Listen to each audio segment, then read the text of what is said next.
하나님의 말씀은 역대하 7장입니다.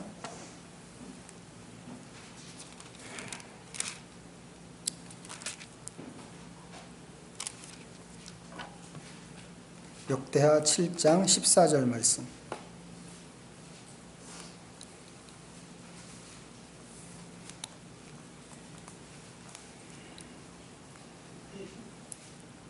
역대하 7장 14절 한 절만 우리 합독으로 다 같이 읽겠습니다. 시작.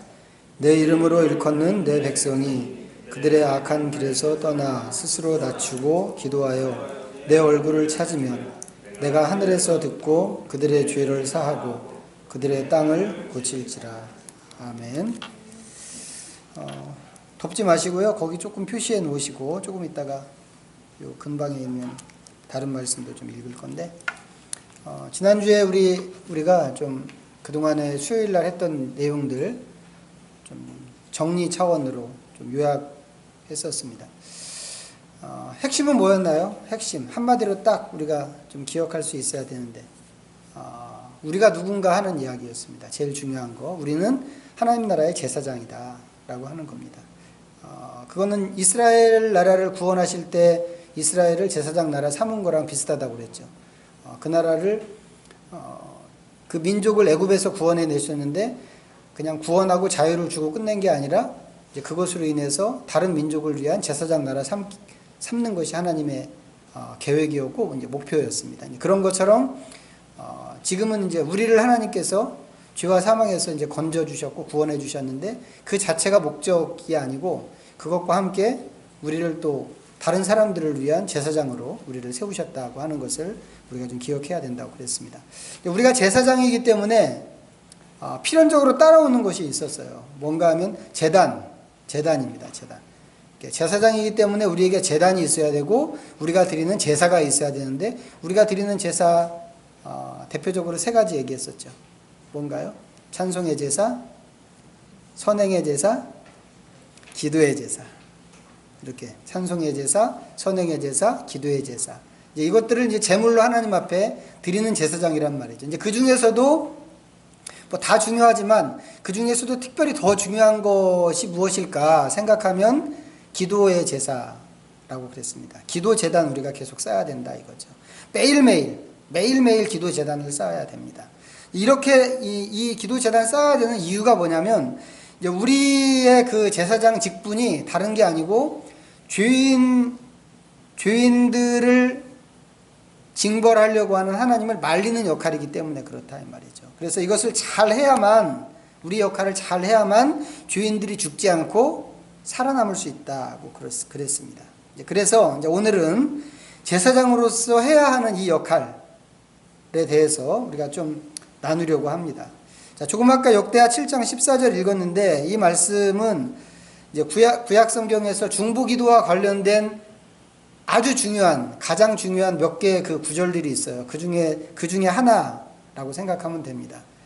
이거 말고 이제 지난번에 우리 봤던 에스겔서 나오는 이 성벽을 막아서며 나를 말릴 자가 없어서 내가 이렇게 이스라엘을 무너뜨린다 이렇게 말씀하셨던 에스겔서 말씀도 되게 중요한 중보기도에 관련된 말씀이고, 아브라함이 소돔과 고모라를 위해서 중보기도 했던 것, 또 모세가 자기의 목숨을 걸고 자기의 이름을 생명책에서 지워주십시오 이렇게 그것을 걸고 이스라엘 백성들에 대한 하나님의 진노 앞에서 중보했던 이제 그런 내용들이 다 이제 중보기도와 관련된 중요한 구절들인데, 오늘 읽은 이 말씀도 굉장히 중요한 구절입니다. 그런데 이 구절이 그냥 툭 튀어나온 게 아니고 이제 배경이 있어요. 하나님이 이런 말씀을 하시는 배경이 있다고 하는 것을 우리가 좀 기억했으면 좋겠습니다. 그 배경이 뭔가 하면 바로 앞에 나오는 6장 말씀이에요. 6장 말씀. 되게 긴데 우리 한번 좀 읽어봤으면 좋겠어요. 6장 어디서부터 읽냐면 12절부터입니다. 12절부터 마지막 절까지. 너무 기니까 이 말씀은 교독으로 읽죠. 우리가 다 같이 읽으면 좀 박자가 안 맞을 수 있으니까. 자, 제가 먼저 12절을 읽고 여러분들 13절 읽고 이렇게 그렇게 교대로 읽도록 하겠습니다. 제가 먼저.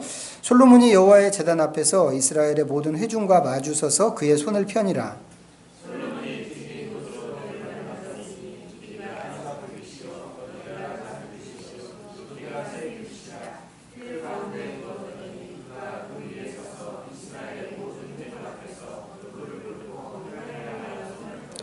이르되 이스라엘의 하나님 여호와여, 천지에 주와 같은 신이 없나이다. 주께서는 온 마음으로 주의 앞에서 행하는 주의 종들에게 언약을 지키시고 은혜를 베푸시나이다.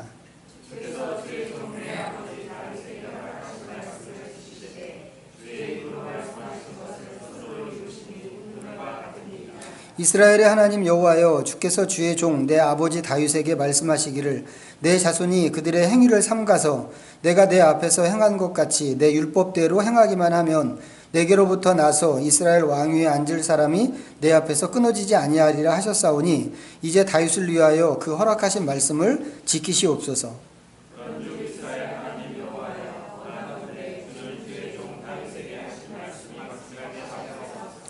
하나님이 참으로 사람과 함께 땅에 계시리이까. 보소서, 하늘과 하늘들의 하늘이라도 주를 용납하지 못하겠거든 하물며 내가 건축한 이 성전이오리이까.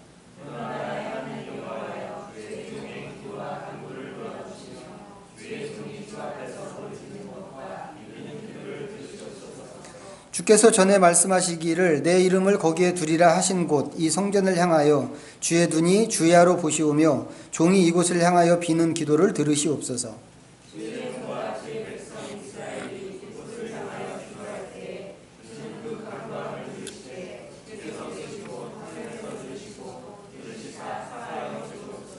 만일 어떤 사람이 그의 이웃에게 범죄함으로 맹세시킴을 받고 그가 와서 이 성전에 있는 주의 제단 앞에서 맹세하거든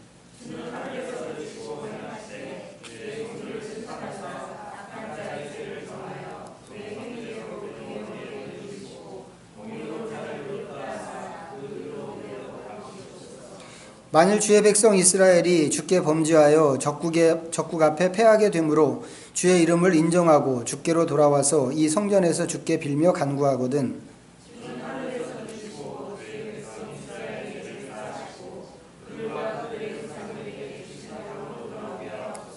만일 그들이 주께 범죄함으로 말미암아 하늘이 닫히고 비가 내리지 않는 주의 벌을 받을 때에 이곳을 향하여 빌며 주의 이름을 인정하고 그들의 죄에서 떠나거든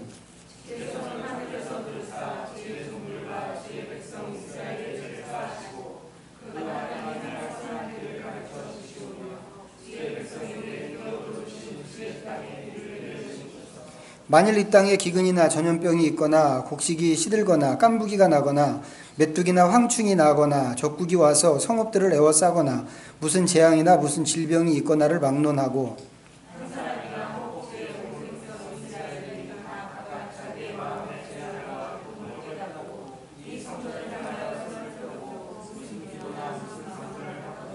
주는 계신 곳 하늘에서 들으시며 사유하시되 각 사람의 마음을 아시오니 그의 모든 행위대로 갚으시옵소서. 주만 홀로 사람의 마음을 아심이니이다.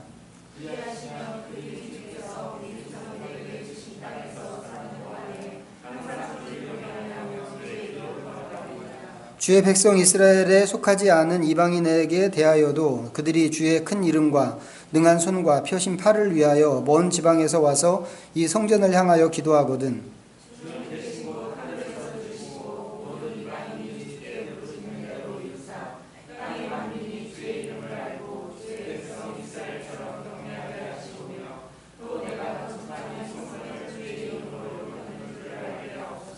주의 백성이 그 적국과 더불어 싸우고자 하여 주께서 보내신 길로 나아갈 때에 그들이 주께서 택하신 이 성과 내가 주의 이름을 위하여 건축한 성전 있는 쪽을 향하여 주께 기도하거든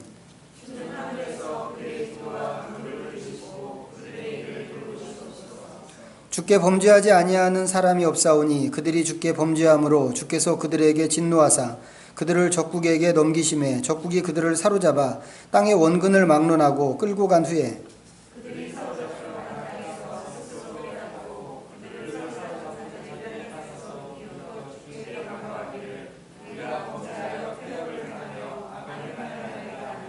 자기들을 사로잡아간 적국의 땅에서 온 마음과 온 뜻으로 주께 돌아와서 주께서 그들의 조상들에게 주신 땅과 주께서 택하신 성과 내가 주의 이름을 위하여 건축한 성전 있는 쪽을 향하여 기도하거든.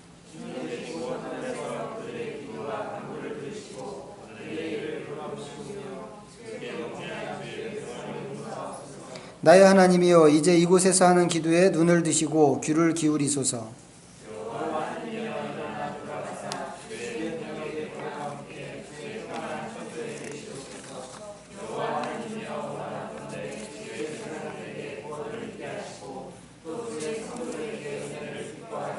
다 같이 읽습니다. 여호와 하나님이여 주의 기름 부음 받은 자에게서 얼굴을 돌리지 마시옵고 주의 종 다윗에게 베푸신 은총을 기업사하옵소서 하였더라. 솔로몬의 기도죠. 솔로몬의 기도고 또 내용적으로는 성전 낙성식 기도이기도 합니다. 형식으로는. 근데 이제 이 솔로몬이 자기가 생각해서 이제 성전을 지은 것도 아니고 이제 아버지가 이제 다 계획했죠. 아버지가 계획했고 그림까지 다 그려주고 또 성전을 건축할 재료까지 전부 다 준비를 다 해놨습니다. 그래서 솔로몬은 이제 아버지가 준비한 걸 갖다가 그냥 이렇게 척척 붙이기만 하면 되는 이제 그런 정도로 다윗이 다 해준 건데 어쨌거나 이제 아버지가 해준 대로 솔로몬이 이제 하나님의 성전을 그렇게 해서 완성을 했습니다.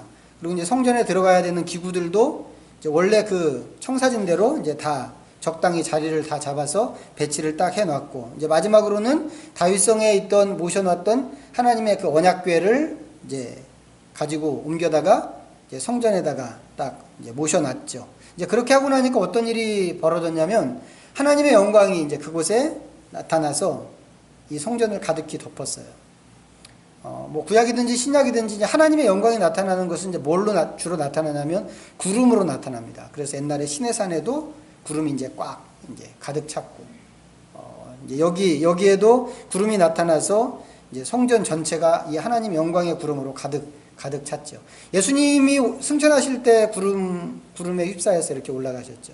오실 때도 구름 타고 오신다고 하셨는데 이제 손오공처럼 그렇게 구름 타고 오시는 게 아니고 이제 구름에 쌓여서 이렇게 오시는 겁니다. 이게 이제 하나님의 영광을 나타내는 이제 성경적인 표현들인데 이제 여기 성전이 이제 그렇게 됐단 말이에요.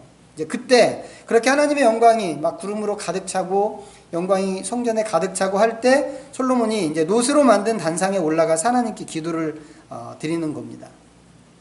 이 자세한 내용은 이제 뭐 다음에 또 다룰 기회가 있을지 모르겠는데 오늘은 여기 이 기도의 핵심적인 내용이 무엇인가 우리가 좀 그거 기억했으면 좋겠습니다.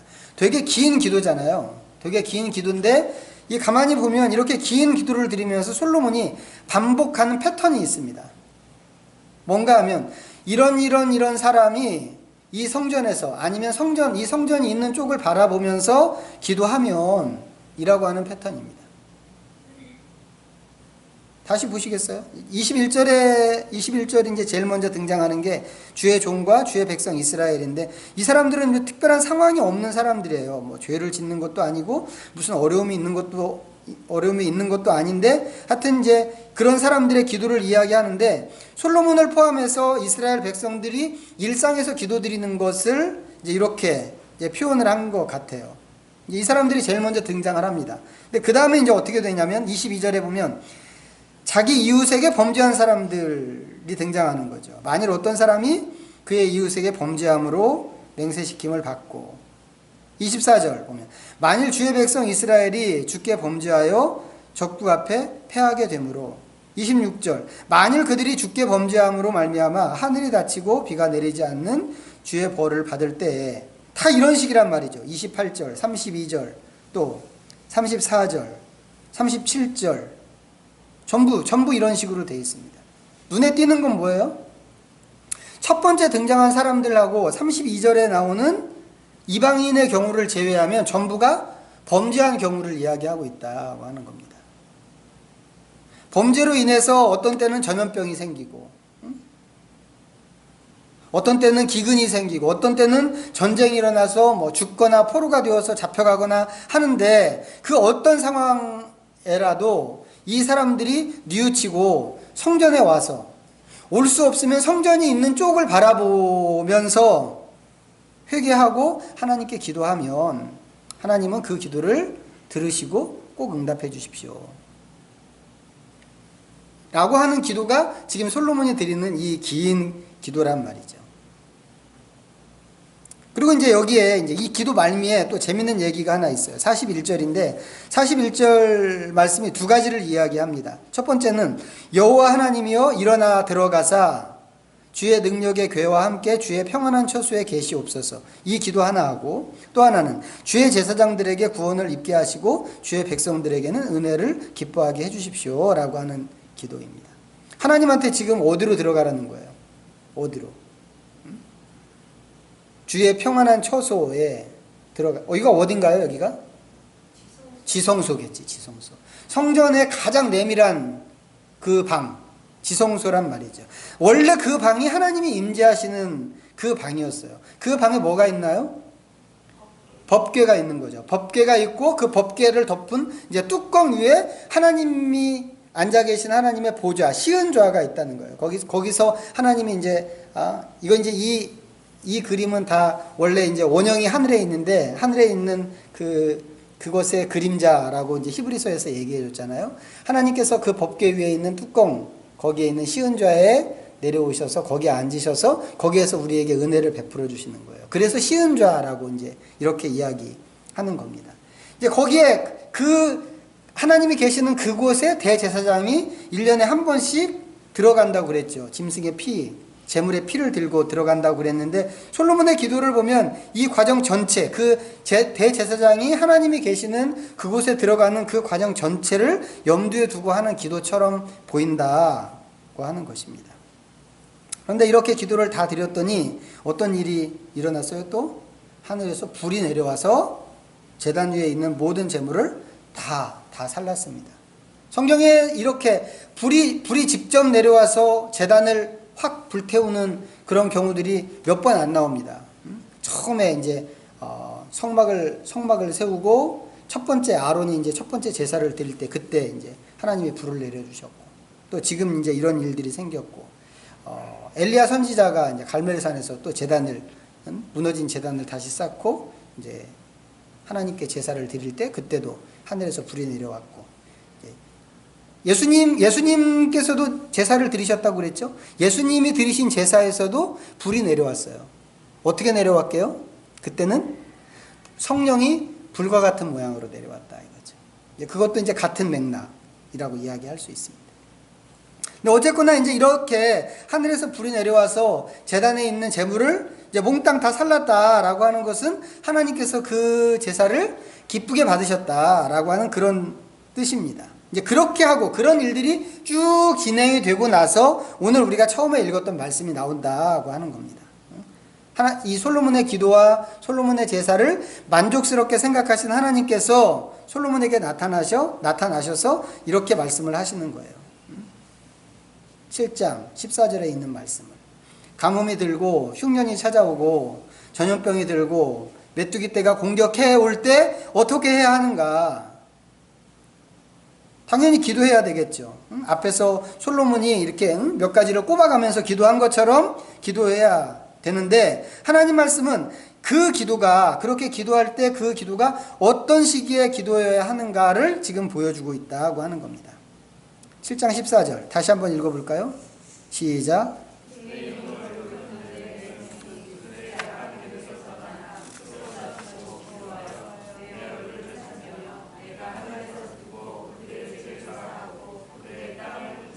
자, 어떤 식의 기도해야 하는가에 대해서 네 가지 얘기했습니다. 네 가지. 각각 독립된 그런 네 가지라기보다는 이어지는 네 가지라고 생각하는데 그들의 악한 길에서 떠나 스스로 낮추고 기도하여 내 얼굴을 찾으면 이렇게 네 가지입니다.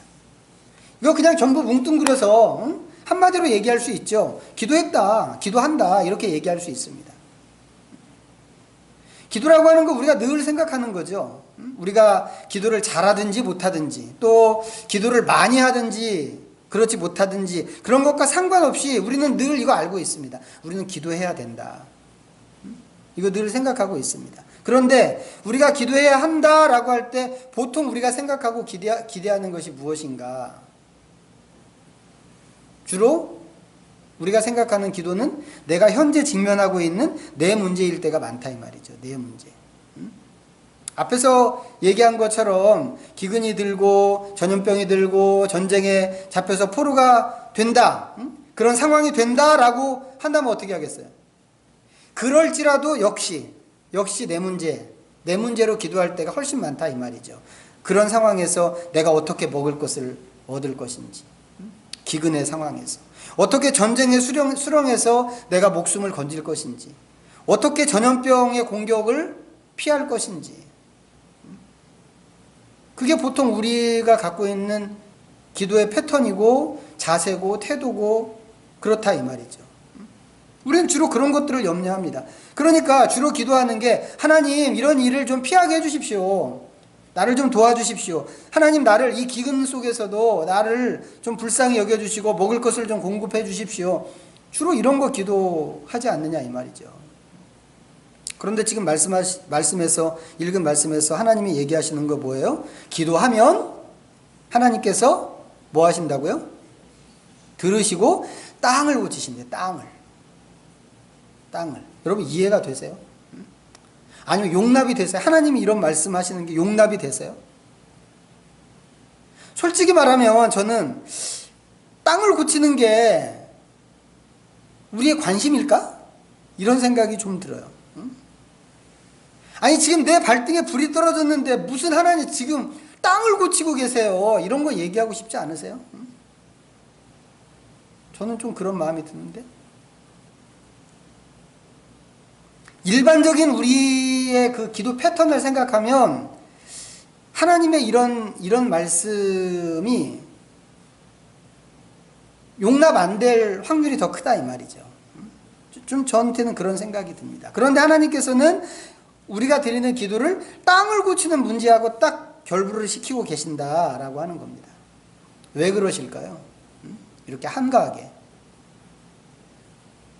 하나님이 원하시는 기도의 본질이 이런 것이기 때문에 그렇다라고 하는 겁니다. 개인적인 욕심이나 아니면 현실 모면, 위기를 모면하는 것, 그런 것이 기도의 목적이 아니고 그보다 훨씬 큰 어떤 것이 있다라고 하는 겁니다. 근데 그것이 뭔가 보니까 역대하 7장 14절에서는 그것을 땅을 고치는 것이라고 이렇게 표현을 하더라 이 말이죠.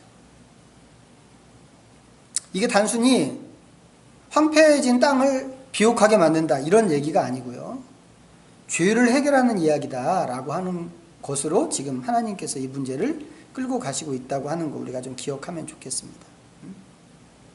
하늘에서 내가 듣고 죄를 사하고 땅을 고칠 것이다.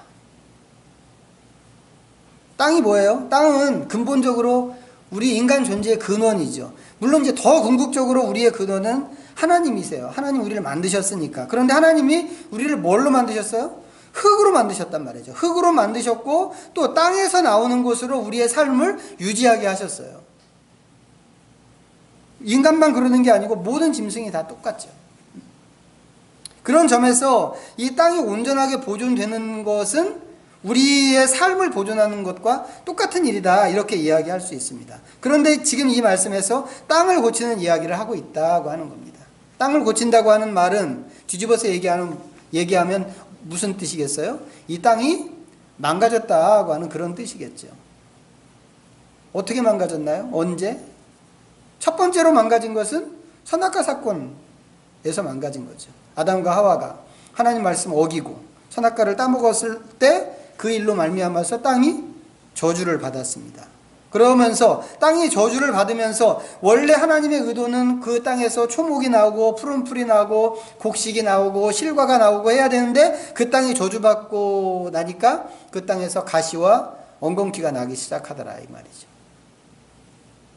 인간의 죄가 땅을 그렇게 망가뜨렸다라고 하는 얘기입니다. 그런데 이 얘기가 그냥 그때 있었던 그 일 한 번으로 끝나는 게 아니고 그 뒤에 계속해서 나타나는 죄에 대한 하나의 원리가 되었다고 하는 겁니다. 인간이 하나님께 범죄하면 땅이 그렇게 망가진다라고 하는 그런 원리입니다. 앞에서 읽었던 솔로몬의 기도에서 솔로몬이 나열했던 얘기들 보세요. 이게 전부 죄와 관련된 얘기였단 말이죠. 근데 이게 전부 죄와 관련된 것을 솔로몬이 알았다는 거죠. 알았기 때문에 이렇게 자기가 얘기하는 것을 전부 포로로 잡혀가는 거, 전쟁에서 죽임을 당하는 거, 기근이 생기는 거, 뭐 하늘에 하늘이 닫혀서 비가 내리지 않는 거, 이런 것을 죄와 결부시켜서 기도한 것은 그것이 그 둘이 이렇게 딱 관련이 있다고 하는 것을 솔로몬이 알았기 때문에 그렇단 말이죠. 어떻게 알았을까요, 솔로몬이? 이게 이스라엘 안에서 오래전부터 전해져 내려오는 이야기이기 때문에 알고 있었다고 하는 것입니다. 자, 한번 보세요. 레위기 18장.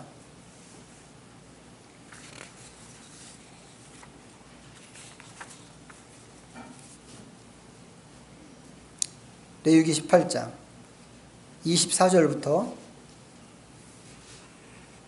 28절까지입니다. 18장 24절부터 28절 같이 읽습니다. 시작. 너희는 이 모든 일로 스스로 더럽히지 말라. 내가 너희 앞에서 쫓아내는 족속들이 이 모든 일로 말미암아 더러워졌고 그 땅도 더러워졌으므로 내가 그 악으로 말미암아 벌하고 그 땅도 스스로 그 주민을 토하여 내느니라. 그러므로 너희 곧 너희의 동족이나 혹은 너희 중에 거류하는 거류민이나 내 규례와 내 법도를 지키고 이런 가증한 일을 하나라도 행하지 말라. 너희 전에 있던 그 땅 주민이 이 모든 가증한 일을 행하였고 그 땅도 더러워졌느니라. 너희도 더럽히면 그 땅이 너희가 있기 전 주민을 토함 같이 너희를 토할까 하노라. 하나님께서 싫어하시는 행동을 사람이 한다면, 또 하나님 앞에서 사람이 죄를 범하게 된다면 제일 첫 번째로 발생하는 일이 뭔가 하면 그런 짓을 한 개인이나 집단이 더러워진다고 하는 겁니다. 근데 이 말씀해 보니까 그런 행동으로 인해서 죄된 행동으로 인해서 생기는 일이 사람만 더러워지는 것이 아니고 보니까 땅도 더러워진다고 이렇게 말씀하고 계시단 말이에요. 그래서 땅이 그런 짓을 한 사람들을 토해내도록 되어 있습니다. 땅을 토해낸다, 땅이 이 사람들을 토해낸다라고 하는 것을 성경이 현실적인 측면에서는 전염병이나 기근이나 전쟁 같은 것으로 우리에게 묘사해 주고 있다고 하는 겁니다. 아담과 하와 시대 때 이 땅이 그렇게 망가져서 사람들을 토해내는 것을 가시와 엉겅퀴로 표현한 것처럼 그 이후에 나타나는 성경 말씀에서는 전염병이나 기근이나 전쟁 같은 것으로 우리에게 이야기해 주고 있다 이 말이죠. 그런데 죄와 땅 사이에 있는 이런 상관관계가 이스라엘 백성들한테만 적용되는가 했더니 그것도 아니에요. 오히려 하나님을 모르는 이방인들한테도 적용된다고 하는 겁니다. 그래서 우리가 한편으로 생각하면 애굽에서 나온 이 이스라엘 백성들이 가나안에 들어가서 가나안 땅을 하나님 앞장 세워갖고 가나안 사람들을 다 몰아낸 것 같은 이제 그런 사건을 우리한테 비치지만, 또 그 반대 이면을 보면 그게 하나님이 그냥 이스라엘을 편애해서 그 사람들을 다 내쫓고 죽이고 이렇게 하신 것이 아니라 그 사람들의 죄가 하늘 끝까지 차서, 아브라함한테 말씀하실 때 그랬잖아요. 그 사람들의 죄가 아직 다 차지 않았기 때문에 그때까지 그 죄가 다 차기를 기다릴 건데, 그때 아브라함의 후손들이 이제 거기 들어갈 거란 말이죠. 하나님이 그럼 얼마나 오랫동안 기다리신 거예요? 500년, 한 600년을 기다리셨단 말이죠. 이게 보통 하나님의 기다리심이에요. 근데 그 사람들의 그 죄로 인해서 그 땅이 그 가나안 원주민들을 토해낸 거란 말이죠. 성경에 또 그렇게도 표현을 합니다. 이게 동전의 양면 같은 이제 그런 묘사들이 성경 안에 있는데, 어쨌거나 이 죄와 땅 사이에 있는 이런 밀접한 상관관계가 하나님의 백성들한테만 있는 것이 아니고 하나님 모르는 이방인들한테도 적용이 되는 원리다라고 하는 게 놀라운 얘기입니다. 이런 얘기가 모세 시대부터 주어진 원칙이기 때문에 오늘 이 역대하 6장에서 긴 기도를 드렸던 솔로몬도 그 원리를 알고 있었다고 하는 것이죠. 우리가 제사장이 되고 제사장의 나라가 된다고 하는 것은 그런 상황을 중보하는 일이다라고 하는 것입니다. 그래서 우리가 기도할 때 우리의 기도가 단지 개인의 안위를 위하는 그런 기도가 아니고 땅을 고치는 기도여야 한다고 하는 것입니다. 이런 기도를, 그 땅을 고치는 기도를 어떻게 할 것인가 하는 것이 이제 아까 처음에 봤던 그 말씀에 나오는 4가지였단 말이죠. 그들의 악한 길에서 떠나 스스로 낮추고 기도하고 내 얼굴을 찾으면 이것입니다. 자, 한 가지씩 조금만 살펴보면 제일 먼저 그들의 악한 길에서 떠나입니다. 우리가 기도할 때 가장 먼저 염두에 좀 두어야 하는 대목이 이 대목이라고 생각하는데요. 여러분, 우리가 다 아는 얘기지만 기도는 우리만 하는 거 아니죠. 모든 종교가 다 기도합니다. 모든 믿음에는 다 기도라고 하는 이 종교 행위가 있습니다. 심지어는 삼시할머니 믿는 사람들도 다 기도한단 말이에요. 기도하지 않는 종교는 없습니다. 그렇기 때문에 이 모든 종교에서 기도를 할 뿐만 아니라 열심히 기도하는 것을 권장하죠. 열심히 기도하면 이 일반적인 그 종교나 그 종교에서 믿는 신들이 응답을 해줍니다. 열심히 기도하면. 그 사람들한테는 얼마나 열심히 기도했는가 하는 것이 굉장히 중요하단 말이죠. 얼마나 정성을 다해서 기도했는가, 얼마나 많은 재물을 들여서 기도했는가, 이게 굉장히 중요하단 말이에요. 그러니까 그런 종교나 그런 신들이 이 신도들한테 묻는 게 뭐겠어요? 너 얼마나 열심히 기도했어? 너 얼마나 기도를 많이 했어? 얼마나 정성을 다해서 기도했어? 목욕 제기하고 새벽녘에 일어나서.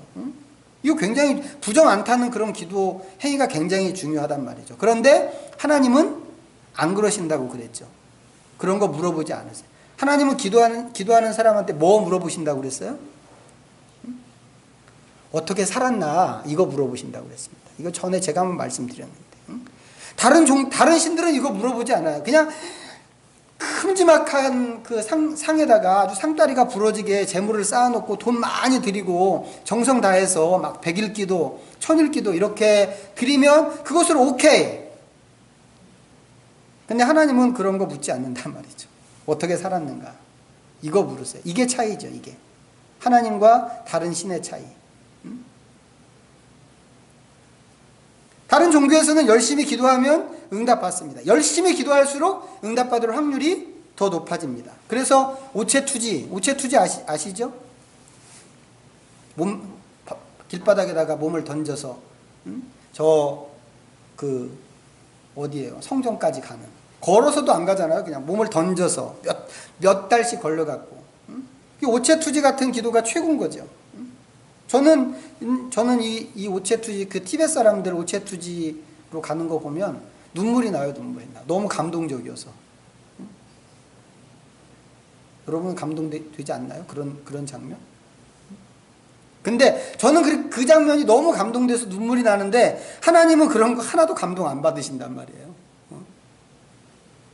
하나님한테는 그런 기도 말고 얼마나 막 몸을 부대끼고 막 얼마나 잠도 안 자고 얼마나 돈 많이 드리고 이런 기도 말고 하나님한테는 진짜 중요한 게 얼마나 평소에 어떻게 살았는가. 하나님이 이거를 최고로 중요하게 생각하신다 이 말이죠.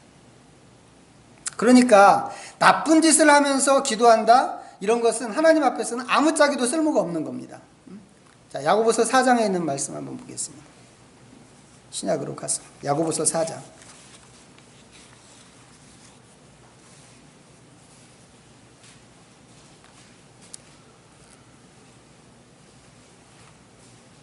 4장 8절 읽습니다. 시작.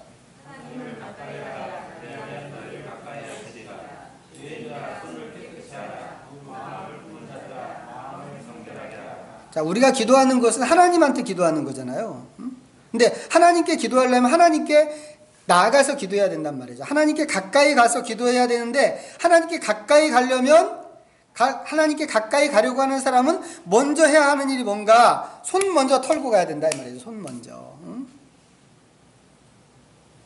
때 묻은 것을 지금 저지르고 있는 이 악한 행동을 버리고 하나님께 가야 하나님을 만날 수 있는 것이지, 살아계신 하나님께 기도하러 가면서 마치 그 목석 우상 앞에 가서 기도하는 것처럼 그렇게 죄는 죄대로 짓고 기도는 기도대로 여기 가서 하고 이렇게 해서는 안 된다라고 하는 겁니다.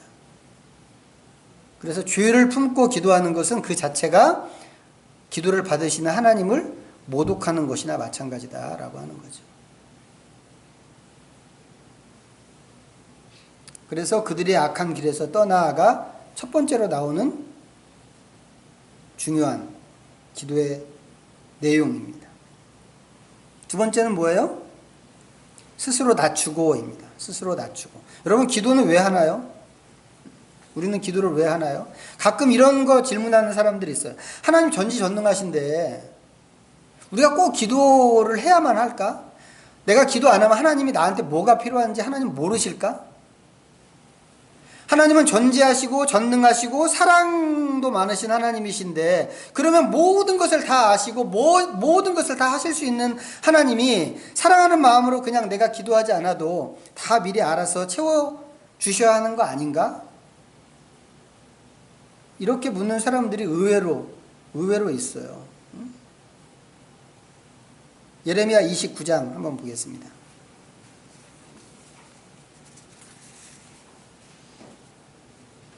예레미야서 29장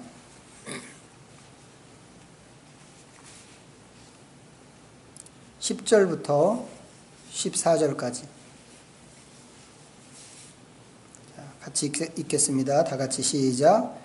여호와께서 이와 같이 말씀하시니라. 바벨론에서 70년이 차면 내가 너희를 돌보고 나의 선한 말을 너희에게 성취하여 너희를 이곳으로 돌아오게 하리라. 여호와의 말씀이니라. 너희를 향한 나의 생각을 내가 아나니 평안이요 재앙이 아니니라. 너희에게 미래와 희망을 주는 것이니라. 너희가 내게 부르짖으며 내게 와서 기도하면 내가 너희들의 기도를 들을 것이요 너희가 온 마음으로 나를 구하면 나를 찾을 것이요 나를 만나리라. 이것은 여호와의 말씀이니라.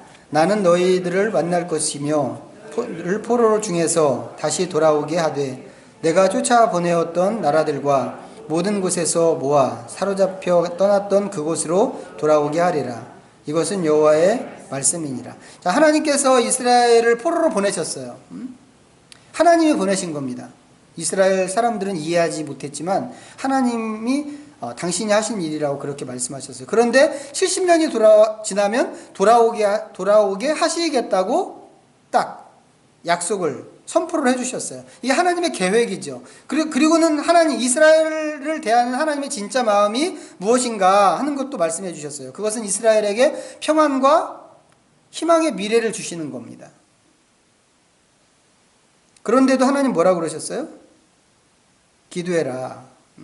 너희가 온 마음으로 나를 구하면 기도해라 이거죠. 기도해라.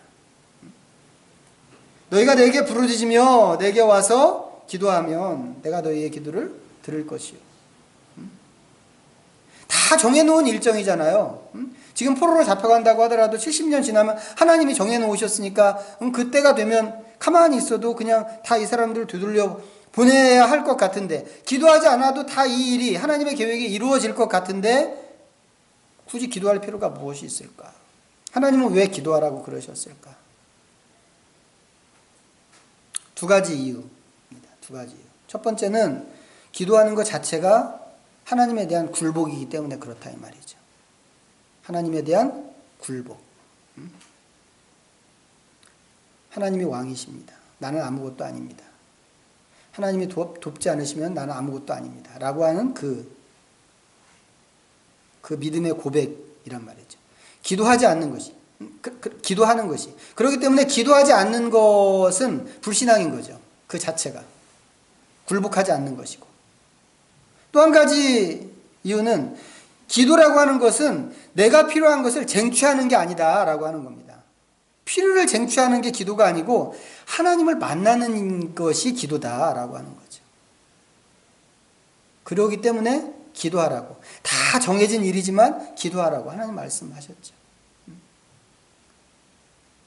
다니엘 선지자가 예레미야의 그 기록된 말씀을 보고 70년이 지나면 이렇게 회복될 거라고 하는 그 글을 보고는 그 길로 가서 기도했잖아요. 하나님 앞에. 그러면서 자기 조상들의 죄를 다 회개하고 자기의 죄를 회개하고 다니엘이 뭐 회개할 게 뭐가 있겠어요?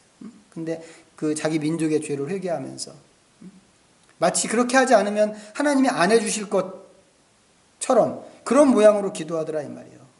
근데 안 해주실까 봐 그런 것이 아니고 하나님 앞에 기도하는 것 자체가 하나님을 인정하는 것이고 하나님을 만나는 것이기 때문에 그렇다고 하는 겁니다. 그래서 기도하는 사람들이 가져야 하는 가장 기본적인 자세가 이거란 말이죠. 겸손. 겸손. 스스로 낮추고 하는 겁니다. 나는 하나님의 도움이 절대적으로 필요한 어리석은 종일 뿐입니다. 라고 하는 그 마음 자세. 근데 앞에서 악에서 떠나고 이렇게 얘기했잖아요. 그들이 자기들의 악에서 떠나고. 근데 사람이 악에서 떠나면 어떤 일이 생기나요? 물론 모두 다 그렇지는 않을 수 있지만 상당수의 사람들이 악에서 떠나게 되면 자기 의에 사로잡히게 됩니다. 비교하거든요. 그렇지 못한 사람들과 자기를. 아, 내가 이렇게 의롭구나. 내가 이렇게 하나님 앞에서 반듯하구나. 내가 이렇게 믿음이 좋구나. 스스로 자기도 모르게 스스로 교만해지면서 그렇지 못한 사람들을 좀 아래로 바라보고 그렇게 되는 거죠. 자기는 너무 의롭기 때문에 마치 하나님께서 좋은 것을 꼭 주셔야만 할 것 같은 그런 생각을 은연중에 품게 된다고 하는 겁니다. 근데 이런 생각에 빠지면 절대로 안 된다는 것이죠. 우리가 아무리 악을 버린다고 하더라도 거룩하신 하나님 앞에 서면 우리는 정말 먼지 같은 그런 존재일 수밖에 없거든요. 우리는 정말 아무것도 아닙니다. 하나님 앞에 서면 죽을 수밖에 없는 그런 존재. 우리가 이 사실을 잠시도 잊어버리면 안 된다 이거죠. 잠시도. 그래서 이 겸손이라고 하는 게 하나님 나라에서는 가장 기본 중에 기본입니다. 우리가 하나님 앞에 설 때는 더더욱. 그래서 예수님께서도 말씀하셨잖아요. 어린아이와 같이 자기를 낮추는 사람이 천국에서 큰 사람이다. 자기를 낮추는 게 굉장히 중요한 겁니다. 자, 세 번째, 기도하여입니다. 자, 그러면 제사장은 뭐 기도할까요? 우리가 기도할 때 하나님께서 땅을 고치시겠다고 그러셨어요. 그럼 뭐 기도해야 될까요? 얘기가 이렇게 되면 우리의 기도가 하나님 이런 것을 주십시오. 이런 기도는 아닌 것이 되는 거예요. 그러지 않겠어요? 주십시오의 기도가 되는 게 아니고 우리가 드리는 기도는 기도하는 그 자체가 땅을 다스리는 통치수단으로 승화되는 거죠. 무슨 얘기인지 아시겠어요? 하나님께서 아담과 하와를 처음에 이제 만드셨을 때 땅에 대한 통치권을 이 사람들한테 주셨어요. 그래서 이제 니네 마음대로 한번 해봐. 자, 동산 가운데에 있는 그것만 빼고 니네 마음대로 하고 싶은 거 다 해봐. 다스려. 번성하고 다스려라고 이렇게까지 말씀해 주셨죠. 그런데 이 인간이 하나님 앞에 범죄함으로 인해서 그 통치권을 잃어버렸습니다. 그 통치권이 지금은 이제 사탄에게로 넘어갔어요. 그래서 사탄이 예수님을 시험할 때도 아주 그냥 당당하게 그렇게 얘기했잖아요. 이 모든 권세는 다 나한테 준 건데 내가 원하는 사람한테 내가 언제든지 준다. 그러니까 나한테 딱 한 번만 절하면 내가 너한테도 줄게. 예수님한테까지 그렇게 이야기할 정도였단 말이죠. 그리고 실제로 지금 이 세상의 거의 모든 것들이 지금 이 사탄의 그 소나귀에서 굴러가는 것이 분명한 사실입니다. 갈수록 악해지는 거죠. 근데 우리가 과연 그렇게 잃어버린 통치권, 땅에 대한 이 잃어버린 통치권을 되찾을 수 있을까? 오늘 읽은 이 역대하 7장 14절 말씀은 뭐냐면 기도로 그게 가능하다 이겁니다. 기도로. 이 되찾는 일이, 통치권 되찾는 일이 기도로 가능하다. 우리가 기도를 통해서 땅을 온전하게 하고, 우리가 기도하면 하나님 땅을 고치신다고 그랬으니까, 땅을 온전하게 하고 그 땅이 하나님의 계획대로 존재하게끔 할 수 있다라고 하는 거죠. 그런 측면에서 기도는 땅을 다스리는 통치 수단이 된다라고 하는 겁니다. 기도가 우리에게 부여된 이 기도가 엄청난 일을 하는 그런 도구란 말이죠. 이런 엄청난 일을 생각하면서 우리가 기도할 때 뭐 주세요, 뭐 주세요 이런 걸로만 쓸 수는 없다 이겁니다. 전에 말씀드렸지만 기도를 그런 식으로 쓰는 것은 내 발등에 불 떨어진 거 이거 끄는 것으로만 기도를 사용하는 것은 마치 임금님의 옥새를 갖고 호두 까먹는 거나 마찬가지다라고 그랬습니다. 아주 무가치한 일을 하는 거죠. 그래서 우리는 우리의 기도를 사용할 때 훨씬 큰 것을 다루는데 우리의 기도를 사용해야 된다라고 하는 겁니다. 훨씬 큰 일이라는 게 뭔가요? 하나님의 나라와 하나님의 뜻인 거죠. 너희는 먼저 그의 나라와 그의 의를 구하라 겁니다. 그럼 우리 기도는 언제 해요? 안 해도 된다 이거야. 안 해도 된다. 그리하면 이 모든 것을 너희에게 더하시리라. 이게 약속이란 말이죠. 약속.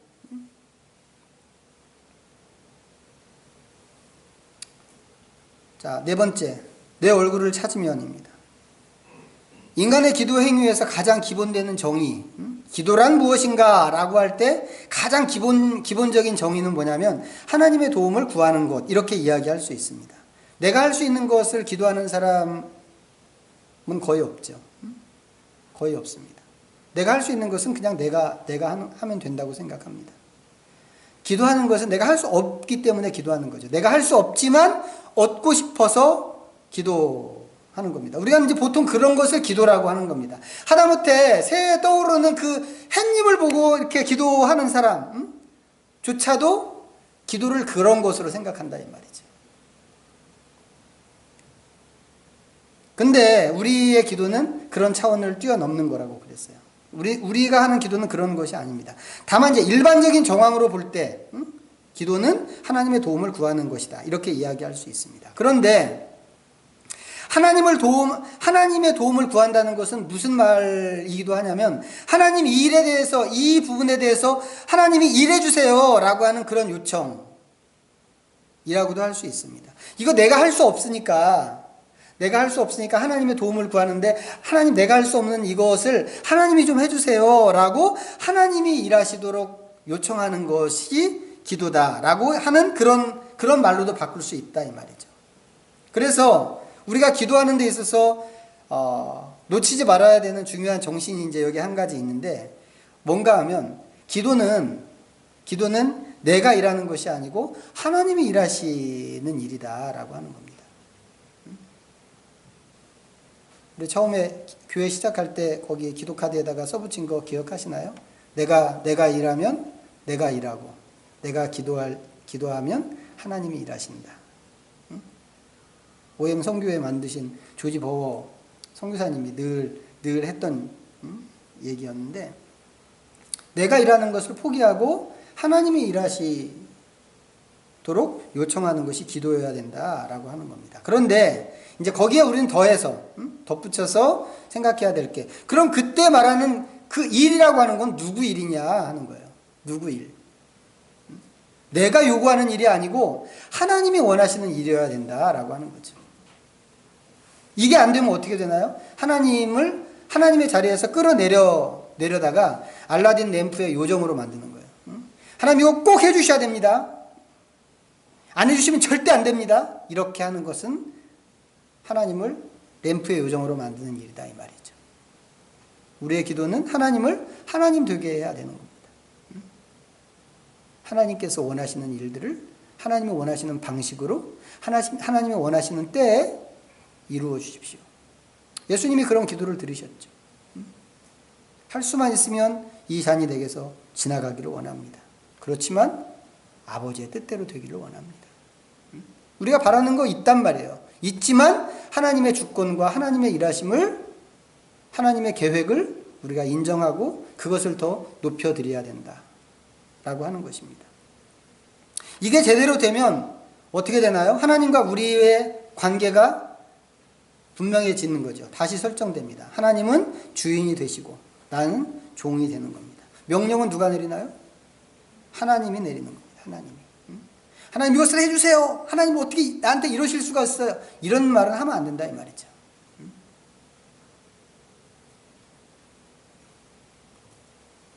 하나님 일을 만드는 것은 하나님이 원하시는 일을, 하나님이 원하시는 하나님의 일을 하나님이 원하시는 때에 만드는 것이다 라고 하는 겁니다. 이게 하나님께 드리는 기도의 진정한 의미다 라고 하는 것이죠.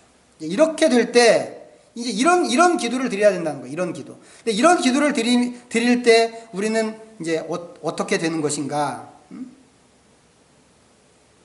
하나님이 원하시는 것이 무엇인가? 늘 물어야 되고, 하나님의 그 뜻이 하늘에서 이루어진 것처럼 땅에서도 이루어지기를 원합니다 라고 하는 그런 기도로 우리가 다시 돌아갈 수밖에 없다라고 하는 것이죠. 예수님께서 주기도문에서 그것을 잘 말씀해 주셨어요. 그래서 그 주기도문 전체가 하나님 나라를 위한 기도라고 이제 처음에 시작할 때 말씀을 드렸던 것이죠. 우리는 뭐 하는 사람인가? 그런 기도 속에서 하나님의 일에 동역하는 사람이라 이거죠. 하나님의 계획을 알고 하나님의 그 계획을 위해서 우리가 기도하고 그 일을 하나님이 이루시기를 우리가 간구하면서 기도로 하나님의 일에 하나님의 뜻에 동역하는 그런 사람들이 제사장으로 부름받은 우리들이다라고 하는 겁니다. 우리는 그런 기도를 드림으로 인해서 이 땅에서 죄를 제거하는 거죠. 그리고 이 땅에 하나님의 통치가 선언되고 다시 회복되는 것을 우리가 추구하는 것입니다.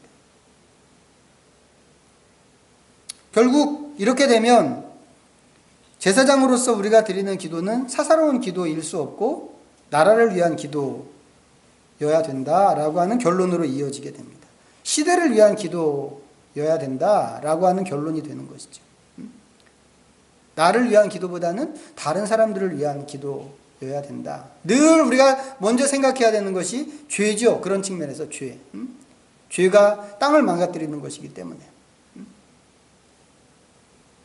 그래서 우리가 언제까지 이렇게 죄 얘기를 할 건가? 뭐 이런 생각이 들 수도 있습니다만 우리는 죄에 대해서 끊임없이 생각해야 됩니다. 왜냐하면 우리 안에 죄가 있으면 하나님 앞에 가는 것도 어렵고 우리의 그 죄로 인해서 우리 주변이 땅이 망가질 수밖에 없기 때문에 그렇다 이 말이죠. 그래서 우리는 그것을 씻어내는 일을 우리가 해야 한다 이 말이에요. 그런 것을 위해서 하나님께서 우리를 제사장으로 세우셨다라고 하는 겁니다. 이런 우리의 역할과 신분을 우리가 좀 잘 기억했으면 좋겠어요. 그리고 그것을 좀 명예롭게 생각하고 다른 사람 그 누구도 할 수 없는 일입니다. 돈 많은 사람이라고 뭐 헌금 많이 내는 사람이라고 뭐 도덕적으로 사는 사람이라고 이거 할 수 없단 말이죠. 정말 하나님 앞에서 자기를 낮추고 죄를 떠나서 겸비하여서 하나님의 얼굴을 구하는 참된 기도, 진정한 기도를 하는 사람만 할 수 있는 그런 일이란 말이죠. 우리가 좀 그런 사람 됐으면 좋겠어요. 그렇게 할 때 우리에게 주어진 제사장의 역할을 감당할 수 있기 때문에 그렇습니다. 우리가 오늘부터 이제 이 수요일 저녁에 기도하는 시간을 갖기로 했는데 오늘은 말씀드린 이런 것들을 위해서 좀 깊이 기도하는 시간이 되었으면 좋겠습니다. 근데 기도하는 데 있어서 꼭 필요한 4가지 좀 기억하셨으면 좋겠어요. 악한 길에서 떠나 스스로 낮추고 기도하여 하나님의 얼굴을 구하는 것. 내용적으로는 그런 것을 염두에 두고 기도하시고 범위적으로는 나 자신을 먼저 돌아보고 이 4가지 뭐예요? 4가지 필름을 통해서 나를 좀 살펴보고 우리의 가정을 좀 돌아보고 우리의 일터, 사업장을 좀 돌아보고 우리가 사는 이 나라를 좀 돌아보고 도시를 돌아보면서 우리가 하나님 앞에 오늘 이 기도의 시간을 좀 가졌으면 좋겠습니다. 한 30분 정도 우리가 좀 깊이 있게 하나님의 원하시는 기도 드리다가 자유롭게 돌아가시기 바랍니다.